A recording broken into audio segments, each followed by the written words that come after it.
tonight step back into the turning point of World War II. From storming the beaches to the collapse of German forces, this is the gripping story of D-Day and the battle for Normandy. Prepare to relive the sacrifice, the strategy, and the victory that changed the fate of the world. The year was 1944, and the world hung on the edge of a knife. For years, Nazi Germany had tightened its iron grip across Europe. Towns, cities, and entire nations lay under occupation. The time had come for the Allies to strike back and free the continent from tyranny. This would not be an ordinary battle. This would be an invasion like no other, and they called it Operation Overlord. Planning such an ambitious assault began long before the first soldier set foot on the beaches of Normandy. Under the supreme command of General Dwight D. Eisenhower, representatives from Britain, the United States, Canada, and other Allied nations convened to craft a bold strategy. The objective was clear: break through Hitler's Atlantic Wall and open a gateway to liberate Western Europe. But the Germans were prepared. Along France's northern coast, they had built heavy fortifications, bunkers, gun emplacements, barbed wire, and minefields stretched for miles. The Allied forces knew a direct approach would mean slaughter. To succeed, they needed more than strength. They needed to deceive the enemy. Enter Operation Bodyguard, a masterpiece of military deception. Fake armies, inflatable tanks, and phony radio traffic convinced German commanders that the main invasion would come at Pas de Calais, the narrowest point between Britain and France. Dummy paratroopers were even dropped in remote locations to sow confusion on the night before the landings. The Germans, misled and uncertain, kept many of their forces away from Normandy, waiting for an attack that would never come. By late spring, southern England became a vast military camp. The roads bustled with thousands of vehicles and endless convoys of troops from across the Allied nations. British, American, Canadian, and Free French soldiers prepared tirelessly. They studied maps, rehearsed landings, and braced themselves mentally for the peril ahead. For many, this would be their first taste of combat, and they knew the risks. Timing was critical. Originally, the invasion was set for June 5th, but stormy weather forced a last-minute delay. Nervous anticipation filled the air. Would the weather clear? Could the window of opportunity close forever? Then, a sliver of hope.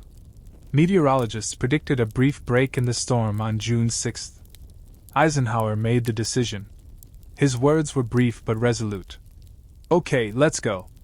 As night fell on June 5th, waves of aircraft roared into the dark skies. Thousands of paratroopers from the U.S. 82nd and 101st Airborne Divisions, alongside British and Canadian airborne forces, embarked on their dangerous mission. Dropped behind enemy lines, their objectives were vital: capture bridges, destroy key roads, and cause chaos among the German defenders. Meanwhile, offshore, a vast armada assembled. Over 5,000 ships, from mighty battleships to tiny landing craft, carried the invasion force across the turbulent Channel waters. As dawn approached, naval guns unleashed a relentless bombardment upon the German defenses. The sky lit up with flashes as shells exploded along the beaches. Then came the moment of truth. At first light on June 6, 1944, the first landing craft raced toward the shores of Normandy. 5 beaches, Utah, Omaha, Gold, Juno, and Sword, each posed their own deadly challenges. The enemy was waiting. Gunfire rained down, obstacles blocked their path, and the sea ran red with the blood of the fallen. At Omaha Beach, American troops faced the fiercest resistance. Machine guns cut down wave after wave of men before they could even reach the sand. Yet somehow, through heroism, sacrifice, and sheer determination, survivors pushed forward. Inch by inch, they fought their way up the cliffs. By the end of the day, the impossible had been achieved. More than 156,000 Allied troops had landed in Normandy. Though far from secure, the beachheads were held. The battle for France, and for freedom, had begun. June 6, 1944, faded into night, but for the men of the Allied forces, there would be no rest. They had stormed the beaches of Normandy under relentless fire, and paid dearly for every inch of ground gained. Yet the landings were only the beginning. Holding the fragile beachheads proved every bit as dangerous as the assault itself. As darkness fell, scattered pockets of soldiers dug into the sand and mud, creating makeshift defenses against inevitable counterattacks.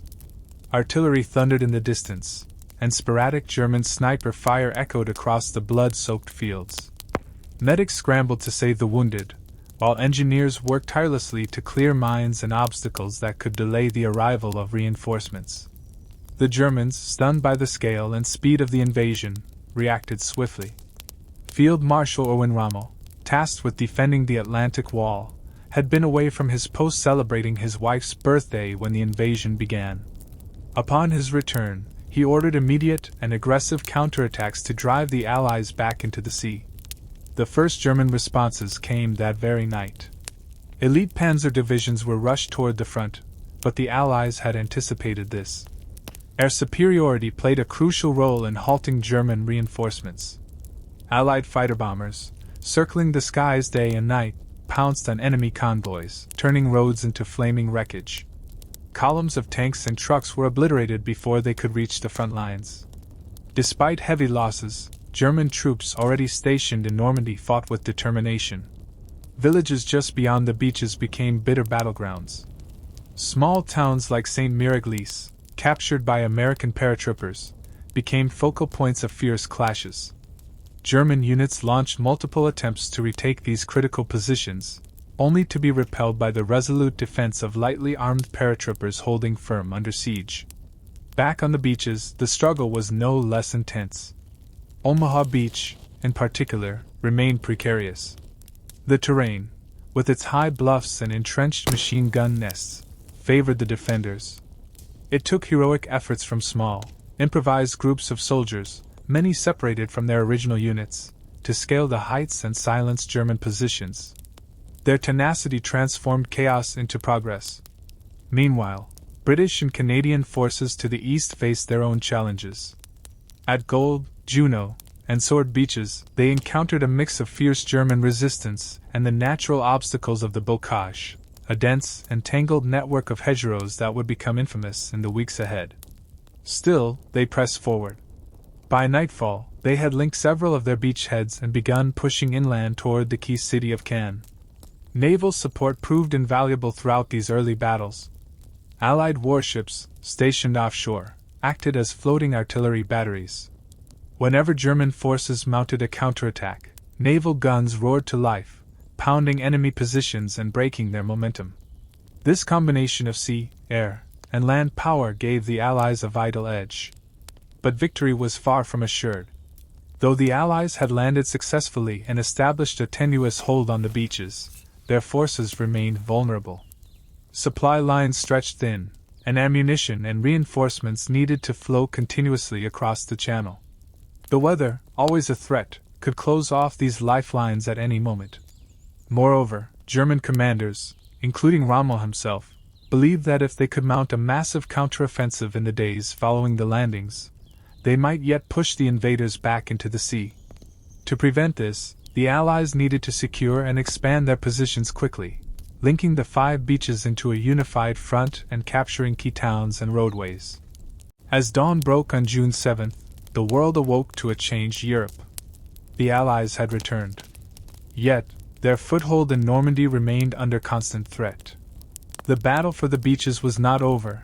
It had merely entered a new and equally deadly phase. As June 7th dawned, the beaches of Normandy were secure, at least for the moment. Yet the true battle was only beginning. The mission was never simply to land. The mission was to break out, advance, and liberate France. For that, the Allies had to push inland, into terrain that favored the defenders and through an enemy determined to hold every inch. The first major challenge came in the form of the infamous Norman bocage. Unlike the flat, open terrain the soldiers had trained for in England, the countryside here was a labyrinth. Hedgerows lined nearly every field, thick walls of earth and tangled vegetation centuries old. These natural fortresses made excellent defensive positions. German machine guns, mortars, and snipers turned every hedgerow into a deadly trap. American forces advancing from Omaha and Utah beaches faced the worst of it. The hedgerows broke up formations, blocked tanks, and limited visibility. German troops, especially veterans of the Eastern Front, knew exactly how to use this terrain to their advantage.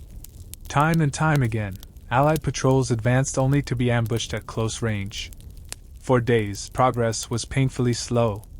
Small units of infantry fought for each field, moving methodically under cover of artillery and tanks, which themselves struggled to navigate the tight, uneven paths.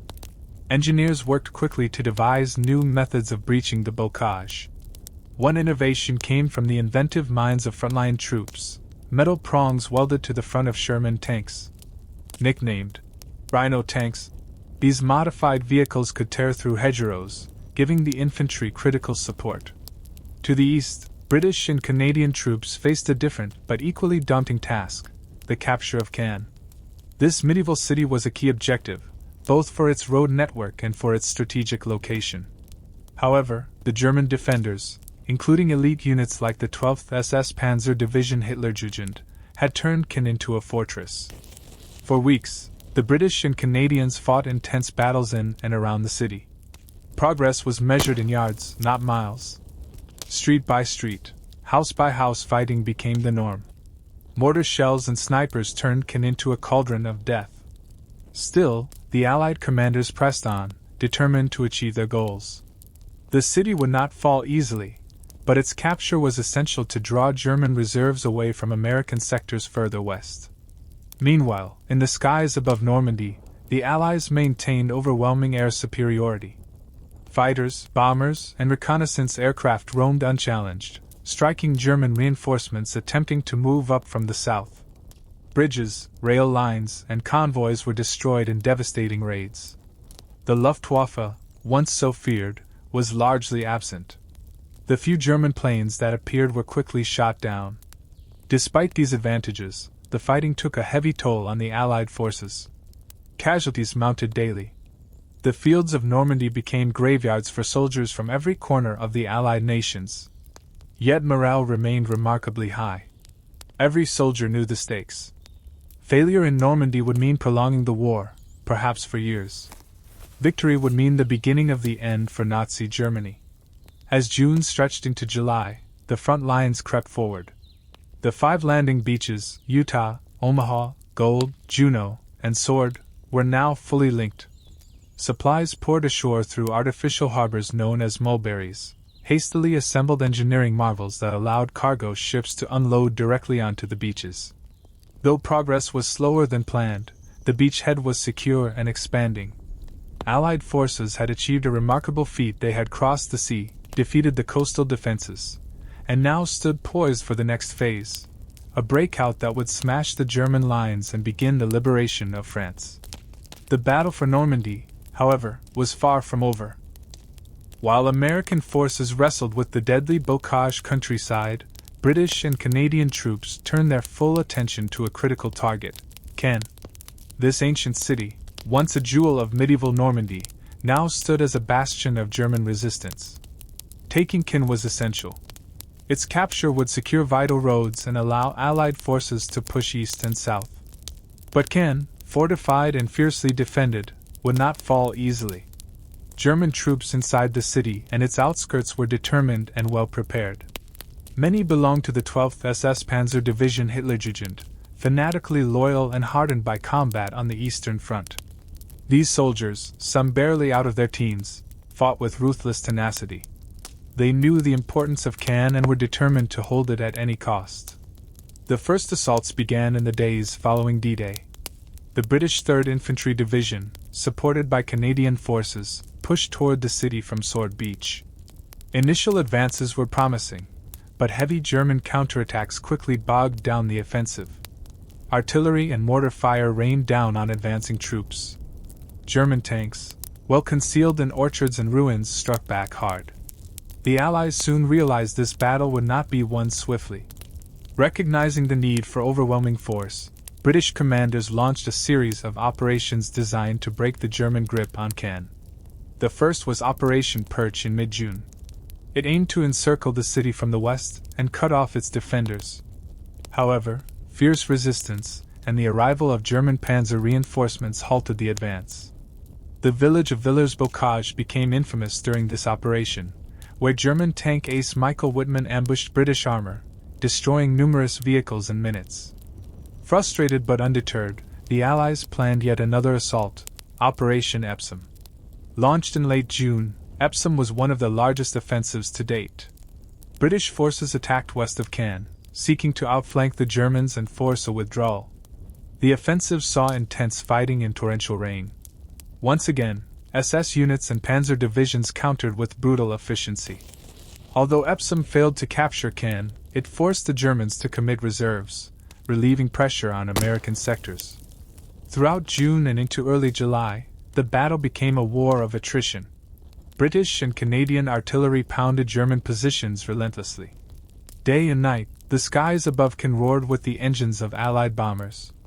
Buildings were reduced to rubble, and entire neighborhoods became killing grounds. Yet the Germans held fast, turning every street and ruined house into a defensive fortress. Finally, on July 7th, after weeks of bloody fighting, the Allies launched Operation Charnwood, the decisive assault on Caen itself. In the largest air raid of the campaign, waves of bombers dropped thousands of tons of explosives on the city. Fires engulfed the ruins. In the morning, infantry pushed forward amid the devastation. Bitter fighting erupted in the shattered streets, but the German defenses, worn down by constant attacks, began to crumble. By July 9th, the northern half of Caen was in Allied hands. The southern half, however, remained contested, as German forces withdrew behind the River Orne to regroup and establish new defensive lines. Nevertheless, the capture of northern Caen was a major victory. Though not fully in Allied control, the city's fall marked the collapse of the first major German defensive zone in Normandy. The battle for Caen came at a tremendous cost. Thousands of soldiers had fallen on both sides, and the city itself was devastated. Yet its capture proved decisive. It anchored the eastern flank of the Allied front, drew German divisions away from other sectors, and set the stage for the next great push, the breakout from Normandy. The struggle for Caen had been a brutal chess match of attrition and maneuver. Now, with the city largely secured, the Allies turned their eyes toward breaking through German lines entirely. Ahead lay the promise, and peril, of total victory in Normandy. While British and Canadian troops finally secured Caen, the Americans faced their own nightmare in the west. The seemingly endless hedgerows of Normandy, the bocage, turned every advance into a brutal, grinding fight. The landscape was deceptive. From above, it looked like peaceful farmland. On the ground, however, it was a deadly maze. Each hedgerow was a thick wall of earth and tangled roots, often taller than a man. Behind every bank, German defenders waited, well hidden, expertly positioned, and determined to hold their ground. Machine guns, mortars, and snipers made every field a potential killing zone. Tanks struggled to maneuver. Infantry had to advance cautiously, often fighting at point-blank range. American troops quickly realized that their tactics needed to change. Traditional frontal assaults proved costly and slow. Innovative field solutions emerged from necessity. One of the most successful involved modifying Sherman tanks with metal prongs that could rip through the hedgerows. These, Rhino tanks, allowed armor to burst through seemingly impenetrable obstacles and catch the Germans by surprise. Still, the battle was slow and grueling. The Germans, veterans from battles in Russia and across Europe, knew how to exploit the bocage. They launched local counterattacks daily, often infiltrating Allied lines and sowing chaos. American units fought fiercely to repel these assaults, relying heavily on artillery and air support. The skies above became a near-constant roar as P-47 Thunderbolts and other Allied aircraft hunted German positions.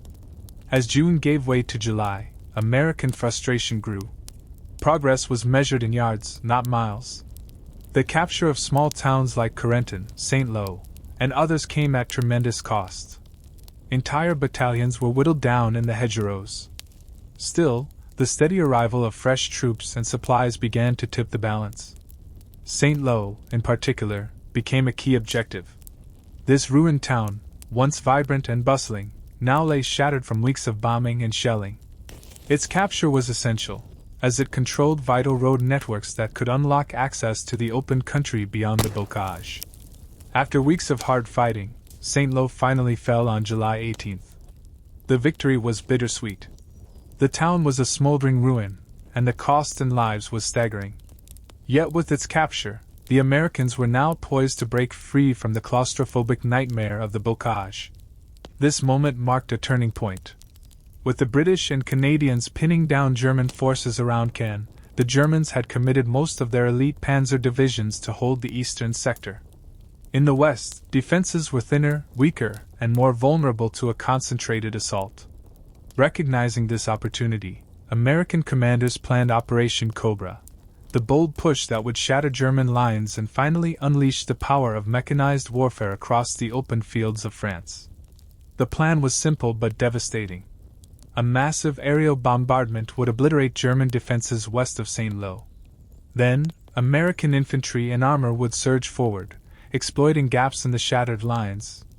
Once through, mobile forces would drive deep into German-held territory, severing supply lines and encircling enemy units. As preparations for Operation Cobra began, morale among American forces rose. For weeks they had slogged through mud and blood, their vision limited to the next hedgerow. Now, the promise of breakout and rapid advance seemed within reach. They were tired, battered, and battle-hardened, but ready. The battle for Normandy was about to enter a new phase. The bocage had been conquered through grit, sacrifice, and ingenuity. Now, with the road ahead opening, the Americans prepared to unleash a storm that would drive the Germans back across France. The great breakout was coming. And with it, the fate of Normandy, and perhaps the entire war, would soon be decided. By late July 1944, the American forces were poised for a decisive move. Weeks of brutal fighting in the bocage had worn down German defenders. Though the enemy still held strong positions, they were stretched thin, their morale shaken, and their reserves largely committed to halting British and Canadian advances near Caen. The moment for a breakout had arrived. The plan was bold and simple. Operation Cobra, as it was called, would begin with overwhelming aerial bombardment. Hundreds of heavy bombers, medium bombers, and fighter bombers would unleash a storm of destruction on a narrow section of the German front near St. Lo. The goal was to obliterate German defenses, paralyze their ability to respond, and punch a hole wide enough for American tanks and infantry to flood through. On July 25, 1944, the skies darkened with the roar of engines. Waves of Allied bombers descended upon the German positions. The air was filled with the deafening thunder of explosives. Fields, trees, and entire defensive networks were obliterated in minutes. Tragically, some American troops near the front lines were hit by friendly bombs due to miscommunication and the sheer chaos of the operation. Despite this painful loss, the damage inflicted on German units was catastrophic. When the bombardment lifted, American ground forces surged forward. Leading the charge were the infantry units, pushing quickly into the shattered landscape. German survivors, stunned and disoriented, offered disjointed resistance. Many fled, while others were swiftly overwhelmed. Behind the infantry came the armor, columns of Sherman tanks supported by self-propelled guns and mechanized infantry. These forces drove deep into German-held territory, bypassing pockets of resistance and pushing relentlessly westward and southward. Operation Cobra achieved immediate and dramatic success. Within just a few days, American forces had broken out of the bocage and were racing through open country. The rapid advance shattered German cohesion. Entire units were encircled or left behind, unable to regroup or establish effective defensive lines. German commanders struggled to respond. The heavy losses inflicted during the bombing had decimated key units. Communications were in disarray. Reinforcements, already tied up battling the British and Canadians near Caen and Falaise, could not be repositioned in time. What began as a localized breakthrough quickly evolved into a general collapse of the German Western Front in Normandy. American forces exploited the breakthrough with speed and aggression. Armored divisions raced ahead, cutting roads, capturing towns, and trapping German units in isolated pockets. Towns that had been bitterly defended in June now fell with little resistance. The dream of mobile warfare, stalled for weeks in the hedgerows, had returned with a vengeance. Among the key objectives was the city of Avranches. Its capture would unlock access to Brittany and allow American forces to turn east, threatening German rear areas. By early August, Avranches fell, and the path to encirclement began to emerge. The Germans, now on the back foot, began pulling back where they could, hoping to establish new defensive lines further east. However, the speed of the Allied advance made such efforts almost impossible. At the same time, British and Canadian forces launched their own offensive, Operation Goodwood, drawing even more German armor and attention toward Caen. This kept the pressure on the enemy across the entire front and prevented them from organizing any coordinated counteroffensive against the American breakthrough. Operation Cobra was more than just a successful attack, it marked the turning point in the Battle of Normandy. After weeks of slow, deadly grinding through the bocage, the Allies had at last broken free. The Germans were retreating in disorder, and Allied forces were advancing with momentum and purpose. Ahead lay the next critical phase, the encirclement of the German army in Normandy itself. The trap was being set, and soon, the Allies would close the noose. By early August 1944, the Allied breakout from Normandy had transformed into a full-scale rout. The once formidable German front was unraveling rapidly. Operation Cobra had smashed through the western defenses, and now American forces poured into the open countryside. Town after town fell as the momentum shifted decisively in favor of the Allies. General George S. Patton, leading the newly activated U.S. Third Army, drove deep into Brittany with breathtaking speed. His tanks raced forward, liberating cities like Rennes and driving toward the ports that Germany relied upon. Meanwhile, to the north and east, other American, British, and Canadian forces pivoted to encircle the retreating German armies still trapped in Normandy. The Germans, under the command of Field Marshal Gunther von Kluge, were in disarray. Hitler had forbidden withdrawal, demanding that his forces hold their ground at all costs.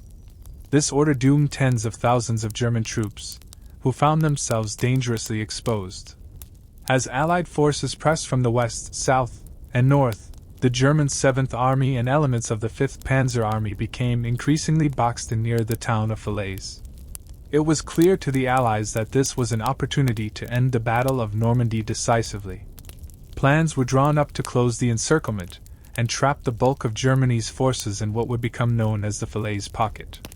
The strategy required coordination between American forces moving north, British and Canadian forces advancing south from Caen, and Polish units pushing from the east. The battle for the Falaise Pocket began in earnest in mid-August. Fierce fighting erupted as German troops, realizing their predicament, desperately tried to hold escape routes open. The roads became clogged with retreating soldiers, vehicles, and equipment. Columns stretched for miles, vulnerable to Allied air attacks. Day after day, Allied fighter bombers pounced mercilessly on the retreating enemy, turning roads into graveyards of twisted metal and shattered bodies. Canadian and Polish forces played a vital role in closing the pocket from the north. The Canadians advanced methodically, facing determined resistance as they pushed toward the key town of Falaise itself. The Polish 1st Armored Division, fighting alongside the Canadians, took up positions on the high ground near Chambois, cutting off the last escape routes and sealing the trap. For the German troops caught inside, the situation quickly became desperate. With food and ammunition running low, and constant Allied bombardment turning every road and pathway into a death zone, chaos spread. Units disintegrated as men fled on foot, abandoning heavy equipment. Attempts to break out met with brutal Allied resistance, as tanks, artillery, and infantry methodically crushed every effort to escape. By August 21st, the Falaise Pocket was fully sealed. Thousands of German troops surrendered, while others were annihilated where they stood. Although some managed to escape through narrow gaps before the pocket closed completely, they left behind staggering losses. Estimates suggest that over 50,000 German soldiers were killed or captured during the final days of the encirclement. The destruction of these forces shattered Germany's hold on Normandy. The once proud divisions that had defended France with such determination were gone, wiped out in a matter of days. German morale plummeted. What remained of their western armies fell back in disorder toward the Seine River, unable to mount any effective defense. For the Allies, the victory at Falaise was a crowning achievement. Though the battle had been brutal and costly, it marked the true end of the Normandy campaign. The German army in France had been decisively defeated, and the road to Paris, and beyond, now lay open. But while victory in Normandy was complete, the war was far from over. Ahead lay the liberation of France, battles across the Low Countries, and the final push into Germany itself. Yet, in the fields around Falaise, the fate of Nazi occupation in Western Europe had been sealed. With the Falaise pocket closed and the German army in Normandy shattered, the Allies wasted no time. What followed was not a slow advance, but a race. The road to Paris and beyond now lay open, and the Allies intended to exploit the enemy's collapse to its fullest. The stagnant, attritional warfare of the bocage gave way to rapid, mobile operations as the Allies surged forward with unprecedented speed. American forces, led by General Patton's Third Army, were first off the mark. Patton's troops drove east and north with relentless energy, crossing the wide plains of France. Town after town fell quickly as German defenders either surrendered or fled in disarray. Bridges that had been prepared for demolition were captured intact by Allied vanguards moving faster than the Germans could destroy them. The pace was breathtaking. In a matter of days, Patton's forces advanced hundreds of kilometers. Fuel shortages, not enemy resistance, became the biggest obstacle. Supply lines stretched thin as trucks struggled to keep up with the racing armored columns. Yet still, the advance continued. Patton's aggressive tactics left German units stunned and unable to regroup. Meanwhile, British and Canadian forces broke out of the Caen area and began liberating northern French cities and ports along the Channel coast. The capture of towns like Lisieux, Falaise, and Rouen solidified the Allied hold on Normandy and protected the northern flank of the rapidly advancing Americans. At the same time, political and symbolic pressures pushed for the liberation of Paris. Though militarily, the city was not the primary objective, General Charles de Gaulle and the Free French were determined to free the capital before it could be destroyed or further humiliated under German occupation. Eisenhower, though initially cautious, eventually agreed. The French 2nd Armored Division, alongside American forces, raced toward Paris. Inside Paris, resistance fighters had already risen up. Beginning on August 19th, French partisans engaged German troops, seizing government buildings and attacking convoys. The city became a battleground. The German garrison commander, General Dietrich von Choltitz, was under Hitler's orders to destroy Paris rather than let it fall intact. Yet, von Choltitz, recognizing the futility and devastation such an act would bring, disobeyed. He chose to surrender the city instead. On August 25, 1944, Paris was liberated. Crowds filled the streets, waving flags and cheering as French and American troops entered. It was a moment of profound joy and symbolism. For years, France had suffered under Nazi rule. Now, its capital was free, and the tide of liberation swept on. But the battle was far from over. Even as Paris celebrated, German forces retreated east, regrouping behind new defensive lines along the Seine River and in fortified positions closer to the German border. Hitler ordered his generals to make a stand. He hoped that new weapons, fortified positions, and the natural obstacles of the terrain would halt the Allied juggernaut. Yet the Allies showed no sign of slowing. In the north, Canadian and British forces advanced swiftly toward Belgium and the Netherlands, liberating towns and cutting off German garrisons along the coast. In the south, a second Allied landing, Operation Dragoon, brought American and French forces ashore in southern France, adding further pressure as they linked up with forces moving from Normandy. The collapse of German control in France was now inevitable. Within weeks, most of the country was free. Resistance fighters emerged from hiding to support advancing Allied units. German forces fled in disarray, abandoning equipment and prisoners as they retreated toward the Reich. The victory in Normandy had triggered an unstoppable chain reaction. The war was far from over, But the tide had turned completely.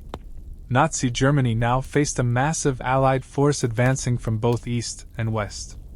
The road to Berlin had begun, and the end of Hitler's empire was in sight. As the dust settled over Normandy, the scope of the Allied victory, and the staggering cost, became clear. The German army in northern France had been all but destroyed. Of the more than 400,000 German troops committed to defending Normandy, over 250,000 were killed, wounded, or captured. Many divisions simply ceased to exist. The Wehrmacht's ability to defend Western Europe had been broken. For the Allies, the campaign had been a triumph of coordination, ingenuity, and sheer determination. Operation Overlord, once the most daring gamble of the war, had succeeded.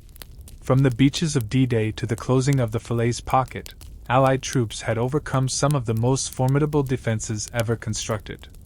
They had endured fierce counterattacks, grueling terrain, and staggering casualties. But in the end, they had prevailed. The human cost was enormous. More than 200,000 Allied soldiers were killed, wounded, or went missing in the Battle of Normandy. The U.S. forces bore the brunt of the fighting in the Bocage and around Saint-Lô. The British and Canadians suffered heavily in and around Caen, enduring weeks of relentless, close-quarters combat. Polish, Free French, and other Allied forces all paid dearly for every kilometer gained. For civilians, the toll was even more devastating. Normandy's picturesque villages and towns were reduced to rubble. Caen, Saint-Lô, and dozens of smaller towns were nearly destroyed by the constant bombardment and shelling. Thousands of French civilians lost their lives during the campaign. For those who survived, their homes and livelihoods had been shattered. Yet, amid the ruins, hope returned. Liberation brought an end to years of Nazi oppression. French citizens greeted their liberators with tears, embraces, and gratitude. In town after town, American, British, Canadian, and other Allied troops were welcomed as heroes. Though the scars of occupation and battle were everywhere, so too was a sense of renewal. Strategically, the victory in Normandy opened the door for the final phase of the war in Western Europe. With German forces in France decimated and in full retreat, the Allies now possessed a secure foothold on the continent. From there, they could advance toward the Seine River, liberate Paris, and drive eastward toward Germany itself. In Hitler's headquarters in Berlin, the news from Normandy was catastrophic. The German leader's hopes of repelling the Allies at the beaches had crumbled. His Western armies were in tatters. Even as he directed desperate countermeasures, it was clear to many within his inner circle that the war was now unwinnable. Still, Hitler refused to concede. He ordered his commanders to establish new defensive lines, believing that he could somehow grind down the Allies as they approached the German heartland. For the soldiers who survived Normandy, the campaign marked a defining chapter of the war. The men who had stormed the beaches, fought through the hedgerows, and liberated towns now faced a new reality. The war continued, but they had proven something vital: that Nazi tyranny could be fought and defeated on European soil. Normandy was more than a military victory. It symbolized the beginning of the end for Hitler's empire. The German army had suffered an irreversible blow. The Western Allies had proven their strength, unity, and resolve. From here on, the liberation of Europe would move inexorably forward. But for those who had fought and bled across the beaches and fields of Normandy, the memories of the summer of 1944 would never fade. The sacrifice was immense. Victory had come at a terrible price. And though the guns now fell silent across northern France, the final and most decisive battles still lay ahead.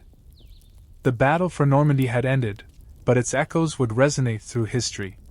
By the close of August 1944, German forces had been driven from France's northern coast, and Allied troops were advancing on all fronts. Yet the true legacy of Normandy was not merely territorial. It was measured in what it symbolized: the turning of the tide, the reclamation of hope, and the unstoppable march toward victory over tyranny. As Allied units pushed beyond Paris and deeper into occupied Europe, they carried with them the hard lessons of Normandy. The campaign had exposed weaknesses and strengths alike. The slow, bloody battles through the Bocage taught commanders the importance of flexibility, combined arms tactics, and swift exploitation of breakthroughs. The courage of the airborne landings, the sheer audacity of the seaborne assault, and the grinding determination through Cannes and Falaise shaped how the remainder of the war would be fought. For Nazi Germany, the defeat in Normandy proved disastrous. The Wehrmacht's best formations in the West had been decimated.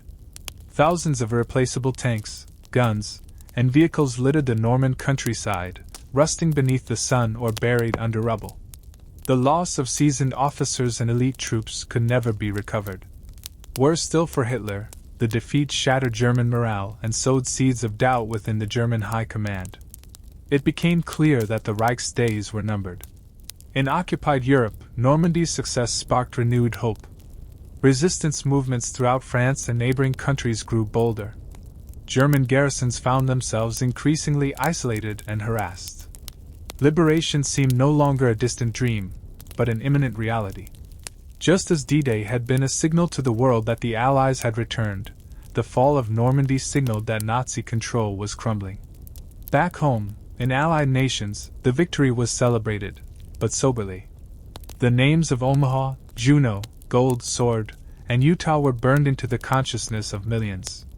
Communities mourned those who would never return, even as they honored the immense achievement. The beaches became sacred ground. Within months, makeshift cemeteries dotted the landscape, marking the final resting places of thousands who had fallen far from home. In the decades that followed, Normandy's fields and towns were rebuilt. Scarred but resilient, they stood as living memorials to the cost of freedom.